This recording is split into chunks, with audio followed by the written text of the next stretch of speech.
24 ঘন্টার ভিতরে দোয়া কবুলের সবচেয়ে আদর্শ সময়, যে সময়ের দোয়া কবুলের সম্ভাবনা সবচেয়ে বেশি, সেটা হলো ভোর রাতের সময়টা। আল্লাহ সুবহানাহু ওয়া তাআলা ডেকে ডেকে বান্দার ক্ষমা ঘোষণা করেন, বিপদ আপদ দূর করেন, অসুখ বিসুখ দূর করেন।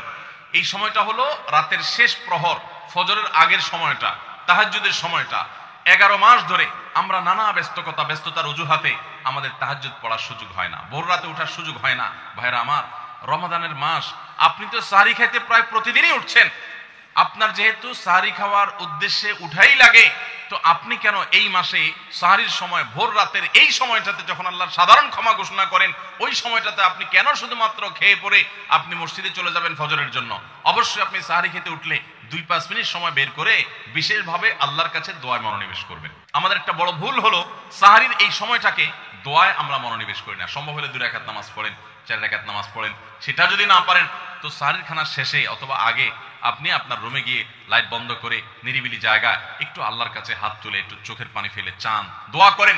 দোয়ার এই সুযোগটা 11 মাস আপনি পান না, রমজান মাসে সাহরির উসিলায় পেয়েছেন, তো আপনি সেই সুযোগটা কেন হাতছাড়া করবেন? আমি বিনয়ের সাথে বলতে চাই, একজন মানুষের যেন আমরা এই সুযোগটা হাতছাড়া না করি। আমি পারতপক্ষে কোনোদিন এই সুযোগটা হাতছাড়া করি না ভাইরা। যেদিন কিছুই করতে পারি না, ওইরকম দোয়া করার সময় হয়তো নাই, কোনো কারণে দেরি হয়ে গেছে উঠতে উঠতে, ওই দিন খাইতে খাইতে মনে মনে দোয়া করার চেষ্টা করি, প্লেটটা ধুইতে ধুইতে দোয়া করার চেষ্টা করি। কারণ মুয়াজ্জিন ফজরের আজান যখন দেন, ওয়াক্ত যখন হয়, তার আগ মুহূর্ত পর্যন্ত আল্লাহ তাআলা দুনিয়ার আসমানে এসে তারপরে বান্দাকে ডেকে ডেকে বলেন, আল্লাহ মিন মুবতালান, তোমাদের মধ্যে কেউ কি অসুস্থ আছো, ফাআফিয়াহু, আমি তাকে সুস্থতা দান করব। আল্লাহ মিন মুস্তাগফিরিন ফাগফির লাহ, তোমাদের মধ্যে কেউ কি আছো ক্ষমা প্রার্থনাকারী, আমি তাকে ক্ষমা করে দিব। এভাবে ডেকে ডেকে আল্লাহ তাআলা দিতে থাকেন। টোটাল 24 ঘন্টার মধ্যে যেই সময়টার দোয়া ফেরত দেয়া হয় না, যেই সময়টার দোয়া মিস হওয়ার সম্ভাবনা খুবই কম, আপনার দোয়ার বেসিক শর্তগুলো ঠিক থাকলে এই দোয়া কবুল হওয়ার সম্ভাবনা জোরালো, সেই সময়টা হলো ভোর রাতের সময়টা। রমজান মাসে এই সময়টাতে দোয়ার যে সুযোগ তৈরি হয়, দোয়ার যে বিশাল সুযোগ আপনি পান, এই সুযোগটা হাতছাড়া করে আপনি শুধুমাত্র খেয়ে দিয়ে এই সময়টাকে পার করে দেন, এটা কখনো বুদ্ধিমানের কাজ হতে পারে না। এই জন্য রমজান মাসের ভুলগুলোর মধ্যে থেকে একটা হলো যে সাহরির সময়টাতে, ভোর রাতের সময়টাতে, দোয়া কবুলের গুরুত্বপূর্ণ সময়টাতে আমরা দোয়া তো করিই না। অনেকে ওই সময় আজকাল সাহরি পার্টি বের করেছেন, তামাশা বের করেছেন, অনেকে টেলিভিশনের প্রোগ্রাম দেখেন। কোন চ্যানেলে সাহরির সময়ের কোন প্রোগ্রাম আমরাও মাঝে মধ্যে, এগুলো আগে রেকর্ড করা থাকে। সাহরির সময় আমরা টেলিভিশনে প্রোগ্রাম করতে যাই না, আগে রেকর্ড করা থাকে, সেগুলো চলে। এগুলো হলো তাদের জন্য যারা টেলিভিশনে হারাম জিনিস দেখবে, ওই টাইমটাতে সে যেন হারাম জিনিস না দেখে ভালো কিছু দেখে। আপনাদেরকে আমরা বলবো, কখনো ওই ভোর রাতের ওই সময় ইসলামিক প্রোগ্রামও দেখতে যাবেন না। আপনি ওই সময়টাতে আল্লাহর সাথে কথা বলবেন, ওই টাইমটা ইবাদতের সময়, ওই টাইমটা দোয়া এবং রোজাদারির সময়। আমরা বেশিরভাগ মানুষ এই ভুলটা করি যে রমজানে আল্লাহর কাছে পাওয়ার এই বিশাল সুযোগ আমরা হাতছাড়া করে ফেলি। আমরা এখন থেকে সাহরিতে উঠলে দোয়া করবো তো ইনশাআল্লাহ। আল্লাহ আমাদের সবাইকে তৌফিক দান করুন। অনেকে রোজা রেখে থুতু গিলাটাকে দোষণীয় মনে করেন যে রোজা রেখে বোধহয় থুতু গেলা যায় না, এই জন্য ঘন ঘন থুতু ফেলে দেখবেন অনেকে আছেন। বিশেষ করে নতুন নতুন যখন রোজা রাখে পোলাপান, তখন দেখবেন যে মিনিটে মিনিটে থুতু ফেলে, আছে না নাই? এই ঘন ঘন রোজা রাখে, আপনার থুতু ফেলে কেন? কারণ মনে করতেছে থুতু গিললে তার রোজা ভেঙে যাবে। ভাই, থুতু যদি আপনি না গিলেন আপনি বাঁচবেন? থুতু না গিললে কেউ বাঁচবে? যতই আপনি থুতু ফেলেন, আপনার থুতু তো কিছু না কিছু ভিতরে যাবেই। যদি না যায়, গলা শুকিয়ে গেলে তো আপনি মরেই যাবেন। এই জন্য এটা একটা ভুল যে আমরা মনে করি থুতু ফেলা লাগে। রোজা রেখে রোজার কারণে এক্সট্রা কোনো থুতু ফেলার দরকার নাই। আপনার মুখে বালু চলে আসছে, একটা মশা ঢুকে গেছে, আপনি রোজা আছে, এটা যেন ভিতরে না যায়, সেজন্য থুতুটা ফেলে দিলেন, এটা ভিন্ন কথা। আপনি বেসিনে গিয়ে ফেলে আপনি একটু পানি ঢেলে দিলেন। কিন্তু রোজা রেখে ঘন ঘন থুতু ফেলতে হবে, থুতু গিলা যাবে না, এরকম কোনো কথা নাই। এটা আমাদের একটা ভুল, রমজান কেন্দ্রিক একটা ভুল। আমরা বেশিরভাগ মানুষ রমজান মাসে ফজরের নামাজ পড়ে এসে ঘুম দেই। আপনার যদি রাতে ঘুম না পুরে আবার দিনে ডিউটি থাকে, ঘুম একটু যদি যাওয়াই লাগে, তো ফজরের পর পর ঘুমাবেন না। আলহামদুলিল্লাহ, আমাদের বাসায় আমরা এটার প্র্যাকটিসটা প্রতি বছর খুব হার্ডলি করার চেষ্টা করি। ফজরের পর পর কোনো ঘুম নেই, ফজরের পর একটু কোরআন তেলাওয়াত করেন। প্রথম চোখ ভেঙে আসবে, কারণ আপনি ভোর রাতে উঠছেন, অভ্যাস নাই। তো যাতে চোখে ঘুম না আসে সেজন্য নানান বুদ্ধি বাইর করে ঘুম দূর করেন, একটু উঠবস করেন। ওই টাইমে বসে ফজরের পরে আপনি তেলাওয়াত করেন, জিকির আজকার করেন, সকাল সন্ধ্যার দোয়াগুলো পড়েন, একটু দোয়া করেন, রমজানের কিছু আমল করেন। এশাকের নামাজের ওয়াক্ত হয়ে গেছে, 2 রাকাত নামাজ পড়ে এরপর আপনি পারলে দরকার হলে শুয়ে যান, কিন্তু ফজরের পর পর শুয়ে যাবেন না। এটা একটা ভুল। কারণ নবী করিম সাল্লাল্লাহু আলাইহি সাল্লাম সকালের এই সময়টার জন্য দোয়া করেছেন, আল্লাহুম্মা বারিক লি উম্মতি ফি বুকুরিহা, আল্লাহ আমার উম্মত জন্য সকালের সময়টাতে বরকত দান করুন। আর ওই সময় আপনি ঘুমায় থাকছেন, তো রমজান মাসে আমরা এটা ভুল করি, এটা আমরা করবো না যথাসম্ভব।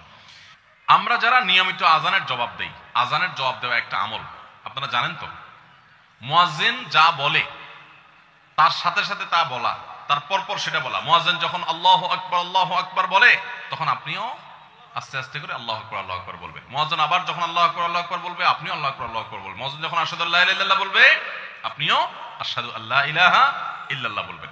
মুয়াজ্জিন যখন আশহাদু আন্না মুহাম্মাদুর রাসূলুল্লাহ বলবে, আপনি কি বলবেন? আশহাদু আন্না মুহাম্মাদুর রাসূলুল্লাহ বলবেন। অনেকে সাল্লাল্লাহু আলাইহি সাল্লাম পড়ে, সাল্লাল্লাহু আলাইহি সাল্লাম পড়বেন হলো আজানের শেষে, কিন্তু আজান চলাকালীন আশহাদু আন্না মুহাম্মাদুর রাসূলুল্লাহ বলবেন। সহিহ মুসলিমের আজানের জবাব দেওয়ার অধ্যায়ে পরিষ্কারভাবে নবী সাল্লাল্লাহু আলাইহি ওয়াসাল্লাম শিক্ষা দিয়েছেন। ইমাম মুয়াজ্জিন যখন বলবে ইযা ক্বালা আশহাদু আন্না মুহাম্মাদুর রাসূলুল্লাহ ফাকুলু আশহাদু আন্না মুহাম্মাদুর রাসূলুল্লাহ, তখন আমরা আশহাদু আন্না মুহাম্মাদুর রাসূলুল্লাহ বলবো। এরপর হাইয়া আলাস সালাহ হাইয়া আল ফালাহ যখন বলবে, তখন লা হাওলা ওয়ালা কুওয়াতা ইল্লা বিল্লাহ বলবো। এরপর আল্লাহু আকবার বললে তাই বলবো, লা ইলাহা ইল্লাল্লাহ বলার সময় তাই বলবো। তারপরে আজানের জবাব দেবো, দুরূদ পড়বো, দোয়া পড়বো। এই যে আজানের জবাব, এটাতে লাভ হয় কি জানেন? মুয়াজ্জিন আজান দিয়ে যে সওয়াব পায়, আজানের যারা মুখে জবাব দেয়, মুয়াজ্জিনের সাথে সাথে বলে, তাদেরকে আল্লাহ তাআলা সমপরিমাণ সওয়াব দান করেন। আর মুয়াজ্জিন কি পরিমাণ সওয়াব পায় সেটা কি জানেন? কোন মুয়াজ্জিন যদি আল্লাহকে খুশি করার জন্য আজান দেয়, দুনিয়ার উদ্দেশ্য তার কাছে না থাকে, বরং আল্লাহকে খুশি করাটাই তার উদ্দেশ্য থাকে, তাহলে এই মুয়াজ্জিনের ফজিলত হলো, ওই মুয়াজ্জিনের আজান শুনে যত মানুষ মসজিদে আসবে, ওই ওয়াক্ত নামাজে যত মানুষ শামিল হবে, সবাই যে পরিমাণ সওয়াব পাবে, যার যার অ্যাকাউন্টে যাবে, বোনাস হিসাবে সবার সমপরিমাণ সওয়াব মুয়াজ্জিনকে দেওয়া হবে।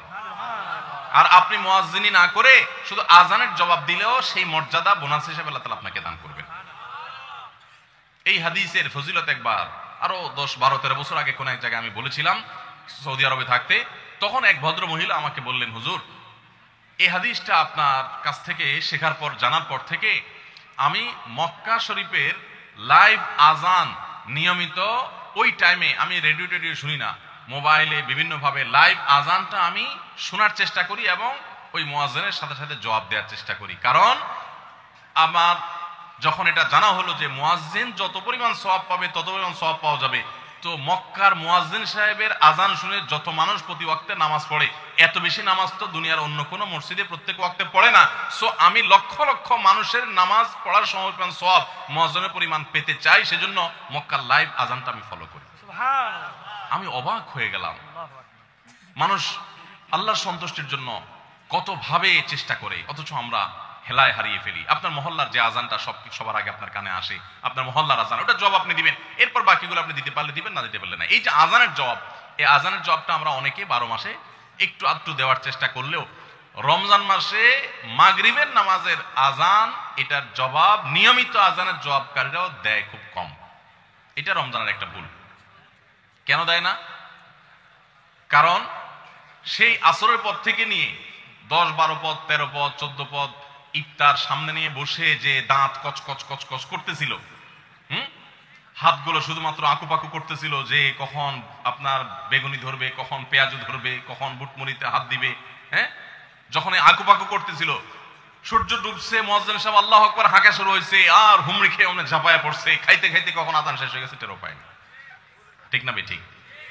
আপনি খান, ওয়াক্ত হয়ে গেছে, সাথে সাথে আপনি খেলেন, আজান শুনলেন, সাথে সাথে আপনি খেলেন, ভালো কথা। একটু মুখে দিয়ে খেতে খেতে, খাওয়ার ফাঁকে ফাঁকে মুয়াজ্জিনের আজানের জবাবটা দিয়ে ফেলেন। কিন্তু ম্যাক্সিমাম মানুষ আমরা এই ভুলটা করি। আমি খেয়াল করে দেখেছি, যারা নিয়মিত আজান দেয়, তারাও আজানের জবাব দেয়, তারাও দেখেছি এটা করে না, অর্থাৎ ভুল হয়ে যায়। তাহলে আমরা লক্ষ্য করবো তো ইনশাআল্লাহ, মাগরিবের সময় ইফতারের ফাঁকে ফাঁকে আমরা আজানের জবাব দিয়ে দিই।